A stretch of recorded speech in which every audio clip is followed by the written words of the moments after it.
First off, I got to announce that the winner of the Patreon poll from the last episode is That 80s Show. We'll be getting to that short-lived series soon, but given that I did an episode on Iron Fist, I'm more or less obligated to also do an episode on The Defenders. Plus, I'd be watching this show anyway. To sum up my thoughts on Iron Fist, it was an amazing show about businessman Ward Meacham and his evil father that was every now and then interrupted by a shitty Iron Fist show. Even the Defenders advertisements on IMDb were subtly saying, yeah, we know some momentum from the Defenders was lessened because of Iron Fist. Despite that, I've either really liked or really loved all the other Netflix Marvel series, so I'm still on board with this.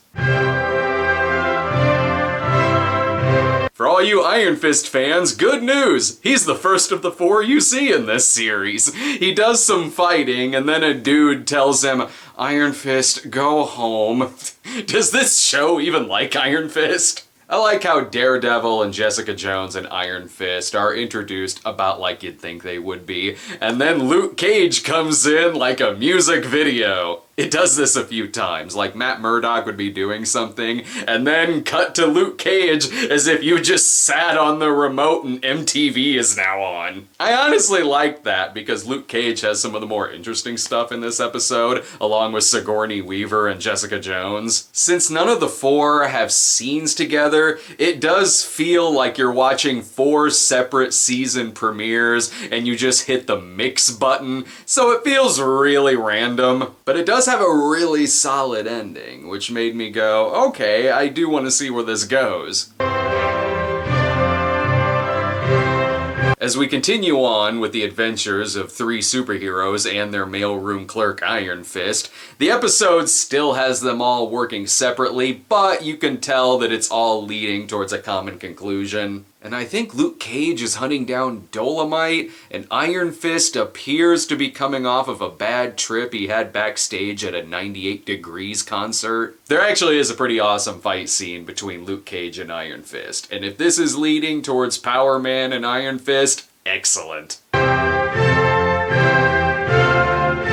After Elektra is resurrected with the power of chocolate syrup, I kinda wonder what the opening credit sequence would look like with either theme from True Detective playing over it. That'd be pretty funny. Even though I didn't care for Iron Fist in his own series, I did give Finn Jones the benefit of the doubt that maybe under better direction or a better showrunner, he could possibly turn in a better performance. And, well, sorta. In scenes where it's just him, or him and the characters from Iron Fist, he still sucks. There's an otherwise great scene where he confronts Sigourney Weaver and other members of the Hand in a conference room, and he threatens them as if he's lecturing a restaurant manager for getting his sushi order wrong. But he does get to interact with Luke Cage here, and in scenes where he's able to bounce off of somebody with a bit more gravitas,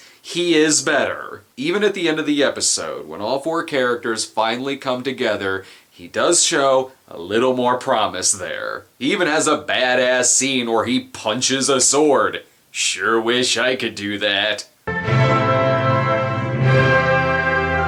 This was a pretty great episode, and honestly, I could have used an entire episode that's just the 4 lead characters having Chinese food in a restaurant and getting to know one another. They all have good chemistry, and they trade funny one-liners back and forth. It feels natural. Yes, even Finn Jones is significantly better here. He actually gets some laughs, and I like the other characters razzing him a bit. Another thing that I'm noticing is that these episodes all have really good endings. Regardless of how interested you are in the episode so far, each of these episodes have had really perfect cliffhangers that make me really look forward to clicking on the next episode.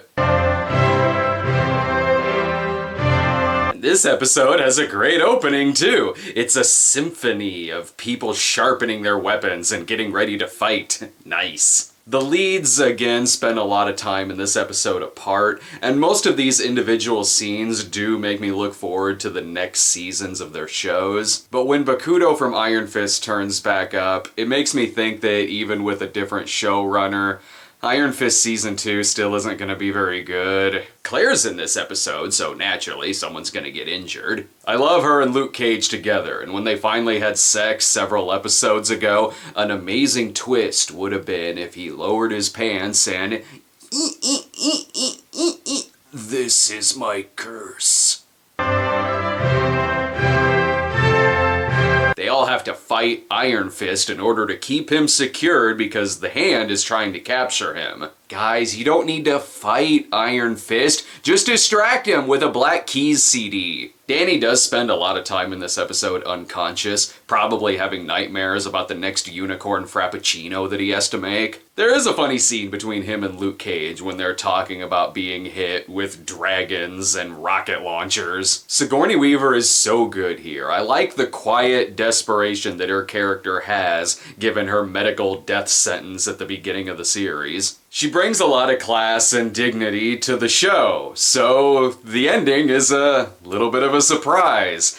I'm curious to see where it goes now, especially with a different lead villain. Well, this marks the first time in this whole universe that I've actually enjoyed the Elektra character. I know I haven't talked a lot about Elektra here because, frankly, she bores me. At least Danny Rand is fun to talk about. Yeah, for the wrong reasons. Elektra has always been boring to me, whether it's in Season 2 of Daredevil or whether it's in this show. Except for this episode, where she actually is relatively intimidating. Granted, she spends a lot of the time here acting opposite Finn Jones, so maybe that elevates her character just a little bit. Still, I sure do miss Sigourney Weaver, though. I guess it's time to watch the finale, especially if my only other choice is Sing? What the hell?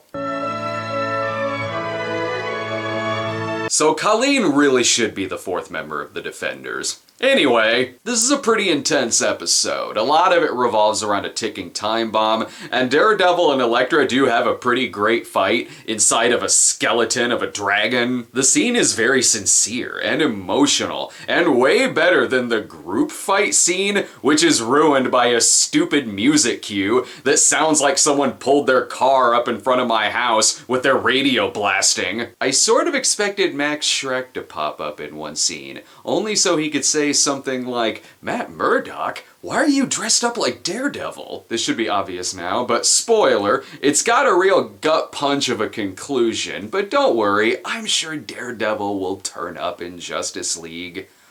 Or at the end of this episode, because the episode has about 5 different endings. This series' best friend is the fact that it's 8 episodes as opposed to the usual 13. Honestly, a lot of series, even ones I like, could take inspiration from the fact that this is just 8 episodes. Overall, I did enjoy it. Most of the characters acted very well together, and I was always liking it, but oftentimes I was getting very distracted. My mind was wandering quite a bit. And while I was enjoying it, I was never 100% fully riveted. Yes, maybe a lot of it has to do with Danny Rand, who is a big black eye on this series. Sure, he's better in the few scenes where he gets to bounce off of more larger-than-life characters, but I'm sorry, this character needs an actor who is good all the time, not just 10% of the time.